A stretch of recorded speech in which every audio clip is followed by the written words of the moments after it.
I couldn't believe what I was seeing. My husband was sitting in front of his computer, completely absorbed. And on the screen? Videos of other women. My heart sank. I stood frozen in the doorway, trying to process what was happening. This was the man I had shared my life with for over 2 decades, the man I trusted completely, the father of our 2 kids, who were off at college now. We had always been a pretty normal couple. Our life was steady, even predictable. We lived in a comfortable house in Chicago's quiet suburbs, had good jobs, took vacations every now and then, and most importantly, we loved each other. Or at least, I thought we did. But lately, something had shifted, and I hadn't wanted to admit it to myself. David had been different. Subtle things, at first, spending more time than usual in his home office, sitting at that computer for hours, even after dinner. We used to spend evenings together, watching TV, chatting about our day, or reading side by side. But more often than not these days, I found myself on the couch alone, while David disappeared behind the closed door of his office. At first, I brushed it off. Maybe he was just stressed about work. He'd recently taken on a big project that seemed to be consuming most of his attention. I tried to be understanding, giving him space when he needed it. We all have our moments, right? I told myself it was just a phase. I didn't want to believe that something could actually be wrong between us. But deep down, a gnawing feeling was growing inside me. Something wasn't right. And then tonight happened. It was well past midnight when I woke up and reached out to his side of the bed. It was empty. The sheets were cool, like he'd been gone for hours. A wave of worry washed over me, but I told myself maybe he just went downstairs for a snack or to get some water. David always did have a habit of sneaking a late-night snack. I sat up, rubbed my eyes, and listened for any sounds from the kitchen, but the house was eerily quiet. I pulled on my robe and quietly padded down the hallway, not wanting to wake him if he had fallen asleep somewhere. When I reached the kitchen, it was dark and empty. I checked the living room, nothing. My heart started to beat faster. Where was he? The only light in the house came from under the door of his office. I hesitated for a moment before walking over, not sure why I felt this creeping sense of dread. I stood outside the door for a few seconds, listening. The quiet clicking of the mouse and faint sounds from the computer were all I could hear. Then, I gently pushed the door open, just wide enough to peek inside. That's when I saw it. David, hunched over his desk, eyes glued to the screen, completely unaware of my presence. I stepped closer, and that's when the images became clear, videos of other women. I blinked, trying to make sense of what I was seeing, but there was no mistaking it. My stomach churned, and I had to stifle the urge to gasp. A million thoughts flooded my mind all at once. Was this really happening? Why would he do this? What did it mean for us? I stood there, rooted to the spot, unsure of whether to confront him right then and there or quietly retreat. I felt this overwhelming wave of anger and hurt, but at the same time, I was so confused. Was this what had been going on all these nights? While I lay in bed, believing everything was fine, this is what he'd been doing. I took a few shaky breaths, trying to steady myself. I wanted to scream at him, to demand answers, but something inside me told me that wouldn't solve anything. It wouldn't erase what I'd just seen, nor would it help me understand why he was doing this. I needed to figure out what was really going on before I reacted. I turned and slipped back down the hallway as quietly as I had come. Once I was back in bed, I just lay there, staring at the ceiling, my mind racing. I felt betrayed, but more than that, I felt lost. I thought we had a good relationship. Sure, we weren't perfect, no one is, but we were solid. Or so I thought. We'd been through a lot together, raising kids, building careers, navigating all the ups and downs life throws at you after more than 20 years of marriage. I thought we'd come out stronger because of it. But now, it was like everything I believed about us had been turned upside down. Had he fallen out of love with me? Was this just some midlife crisis, or was it something deeper? And if so, what was I supposed to do about it? The questions swirled around my head, each one more painful than the last. I felt like my world had been turned upside down, and I didn't know where to begin to put the pieces back together. In that moment, I knew one thing for sure. I couldn't pretend this wasn't happening. I had to confront David. But I needed to think it through first. Rushing in with anger wouldn't help, and I wasn't sure I was ready to hear whatever explanation he might have. What I didn't know was that something in our marriage had shifted, and ignoring it wasn't going to make it go away. As I lay there, watching the shadows on the ceiling, I knew that whatever happened next, everything was about to change. I was devastated. My mind was racing, and my heart felt like it was shattering into a million pieces. What was I supposed to do with this information? The idea of leaving crossed my mind more than once.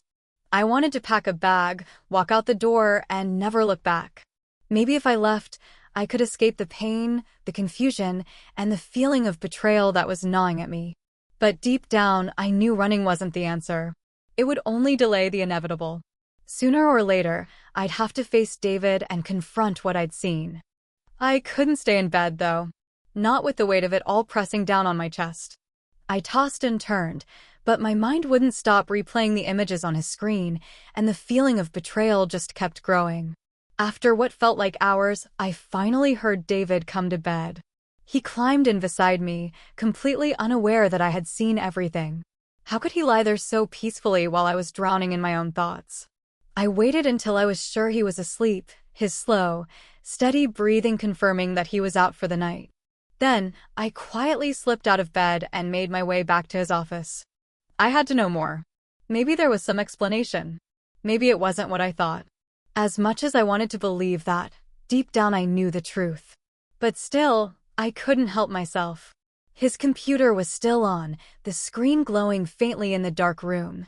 I sat down at his desk, my hands shaking as I moved the mouse to wake up the screen. I wasn't sure what I was looking for, but I had to know. I opened his browser history, and there it was, page after page of websites, all filled with videos like the ones I'd seen earlier. My breath caught in my throat. This wasn't just a one-time thing. It wasn't a mistake or a momentary lapse of judgment. He had been watching these videos for months. A wave of nausea washed over me. I felt physically sick. How long had this been going on without me knowing? Was this who David had been all along, and I just never saw it? I felt like the ground was crumbling beneath my feet. This was my husband, the man I thought I knew better than anyone else in the world, and now I felt like I didn't know him at all. I couldn't sit there any longer. I needed to talk to someone, anyone, who could help me make sense of this. The first person who came to mind was Sarah. She'd been my best friend for years, and we'd always confided in each other, no matter how messy or difficult things got. If anyone could help me figure this out, it was her. Without thinking too much, I grabbed my phone and texted her, my fingers trembling as I typed. "Are you awake? I really need to talk." I hit send and stared at the screen, my heart pounding as I waited for her reply. Within seconds, my phone buzzed. "What's going on? You okay?" she wrote. Of course, she was awake. Sarah was always there for me, no matter the time. I quickly typed back, telling her I couldn't talk over text, but that I needed to meet her. She suggested we meet at our usual spot, a small coffee shop not far from my house. I grabbed my coat and left the house, making sure not to wake David. The cool night air hit me as soon as I stepped outside, but I hardly noticed. My mind was in a fog. The drive to the coffee shop was a blur, and before I knew it, I was sitting across from Sarah, a hot cup of tea in front of me that I didn't even touch. I told her everything. The videos, the late nights, the feeling of betrayal that had swallowed me whole. As I talked, tears started to pool in my eyes, but I blinked them away, trying to hold it together.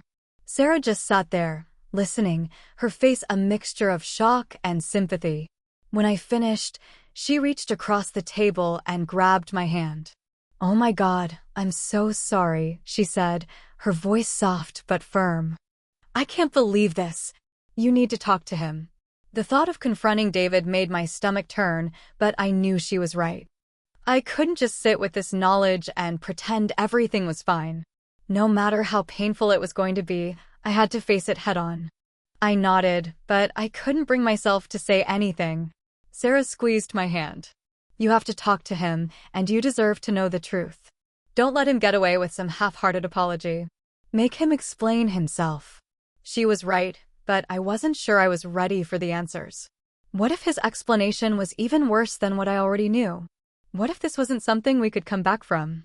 I drove home in silence, my mind still racing. When I walked through the door, the house was quiet. David was still asleep, completely oblivious to the storm brewing inside me. I lay awake for hours, waiting for morning to come, rehearsing what I would say to him in my mind. But when he finally woke up, all my carefully planned words fell away. "I know," I blurted out. My voice came out shaky and soft, but it was enough to stop him in his tracks. He looked at me, confused at first, and then a flicker of recognition crossed his face. He knew what I was talking about. I could see the realization wash over him, followed by a look of shame. He didn't deny it. He didn't try to make excuses. "I'm so sorry," he whispered, his voice cracking. I don't know why I did it. His apology hit me like a punch to the gut. I wanted to believe him, but the hurt was too deep. His words couldn't erase what I had seen, and they certainly couldn't fix the damage that had been done to our relationship. I told him I needed time, that I needed to think about what this meant for us. Then I turned and went to our bedroom, shutting the door behind me. Once I was alone, the tears I'd been holding back all night finally came. I buried my face in my hands and cried. My whole world felt like it was falling apart, and I had no idea what to do next. I couldn't stop thinking about what David had done. Anger and hurt consumed me, but at the core, I still loved him. After 22 years of marriage, I wasn't ready to give up. As difficult as it was, I decided to give him another chance. One evening, after days of painful thoughts, I told David we needed counseling. He agreed immediately, and within a week, we found a therapist. Our first session was hard. It felt like admitting failure, but as we worked through the sessions, I realized how much we had neglected in our relationship. We both learned how to communicate better, how to rebuild the trust we had lost. It was a slow process, but after a few months, things began to improve. We started enjoying each other's company again, laughing together like we used to. Just as we were getting back on track, David surprised me one evening. We were sitting on the couch when he nervously admitted he had a fantasy. He wanted to see me with another man. His confession left me speechless. I never saw that coming. For a while, I didn't know what to say. But as we talked, I realized how much trust it took for him to open up to me like that. At first, I wasn't sure if I could go through with it, but I also knew I wanted to make him happy. After several conversations, I agreed to give it a try. It wasn't easy to find a couple who shared the same interest, but eventually we did. When we met them at a hotel, the experience was surreal. At first, it felt awkward, but the tension gradually faded as we all became more comfortable. Before long, I was surprised by how much fun we were having. Afterward, on the way home, David couldn't stop smiling. "That was the best night of my life," he said. I smiled back, realizing how much lighter I felt. It wasn't what I expected, but I had to admit, it was an exciting new chapter for us. From that night on, this became something we embraced together. It wasn't just about the physical experience, it brought us closer emotionally. We were happier than we had been in years. Our relationship felt renewed, stronger than ever.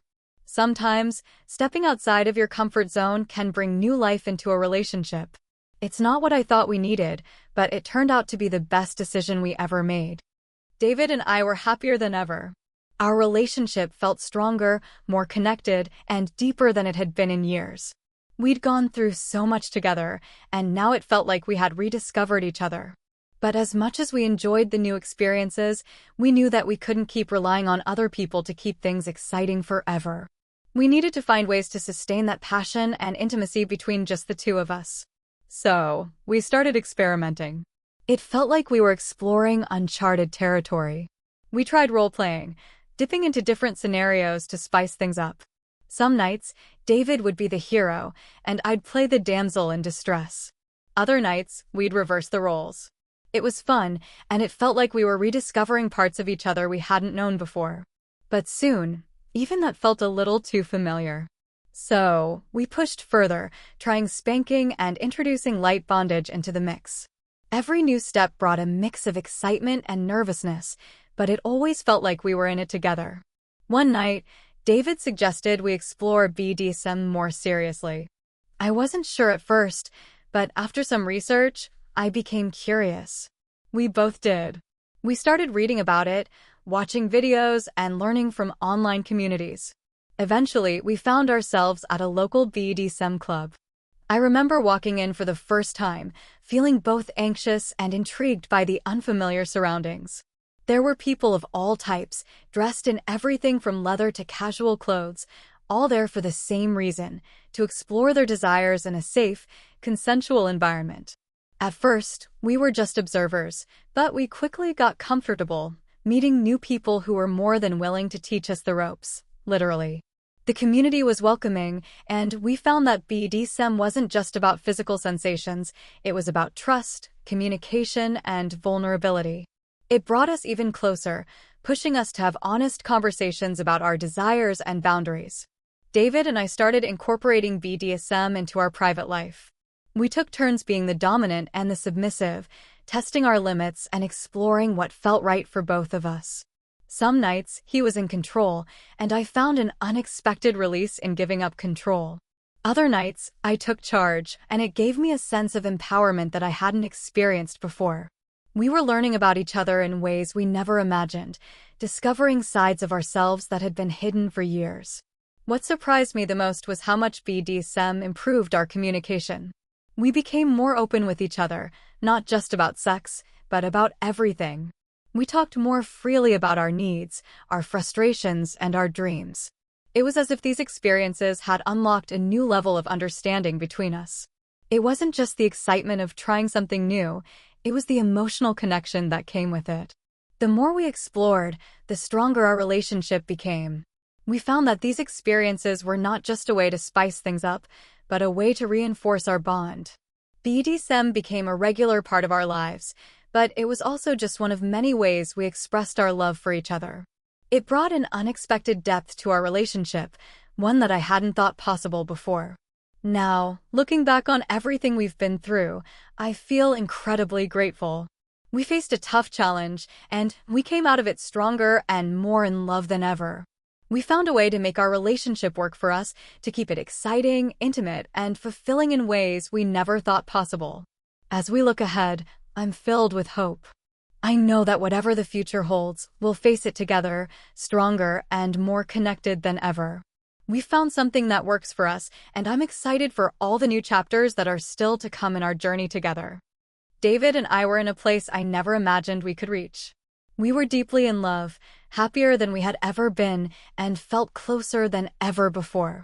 After all the ups and downs, the struggles and breakthroughs, it felt like we had rediscovered each other in a way that made our bond even stronger. But despite our happiness, we both knew that the path we were on couldn't last forever.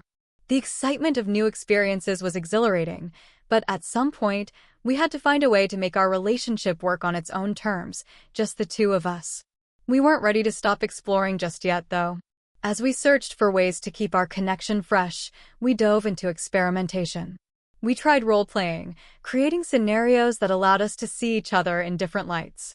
I'd play the boss, he'd play the employee, or we'd step into completely different roles and stories. Each scenario brought a sense of playfulness and excitement that reignited our intimacy. We also explored spanking, learning what boundaries worked for us and where our comfort zones lay. Then came bondage, and with it, a deeper level of trust. It was during these experiments that we stumbled upon BDSM, and to our surprise, we both found it incredibly intriguing. We were curious, and that curiosity led us to a local BDSM club. Walking through those doors was like entering a different world. At first, it was overwhelming. We didn't know what to expect, and the atmosphere was intense. But the people we met there were warm, open, and more than willing to share their knowledge. It wasn't long before we realized that BDSM wasn't just about the physical elements, it was about trust, communication, and exploring desires in a safe, consensual space. The more we learned, the more we embraced it as part of our relationship. David and I began to incorporate BDSM into our private lives. We explored different roles, alternating between being dominant and submissive. On some nights, he would take the lead, and I'd let go of control, finding peace in surrendering to him. On other nights, I would step into the dominant role, feeling empowered and confident in ways I hadn't before. Each experience deepened our connection, both physically and emotionally.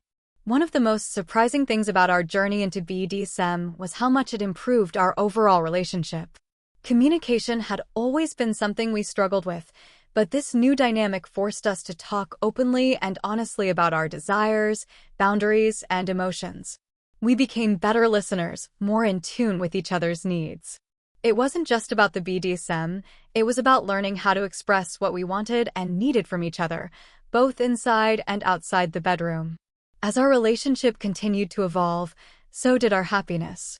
We had found something that worked for us, something that kept our connection vibrant and exciting. BDSM became a regular part of our lives, but it was just one piece of the puzzle. We were more grateful than ever for what we had built together, knowing that our bond was stronger because of the risks we had taken and the trust we had cultivated. Looking ahead, we felt excited for the future. We knew that challenges would come, but we also knew we could face them together. Our relationship was solid, built on a foundation of trust, love, and a shared commitment to keep growing. The journey we had taken together had not only saved our marriage, but made it stronger than we ever imagined. We were looking forward to many more years of love, adventure, and happiness. No matter what came our way, we knew that we had each other, and that was enough. This is the end of today's story. Don't forget to hit that like button and subscribe for more captivating stories. Thanks for watching, and I'll see you in the next one.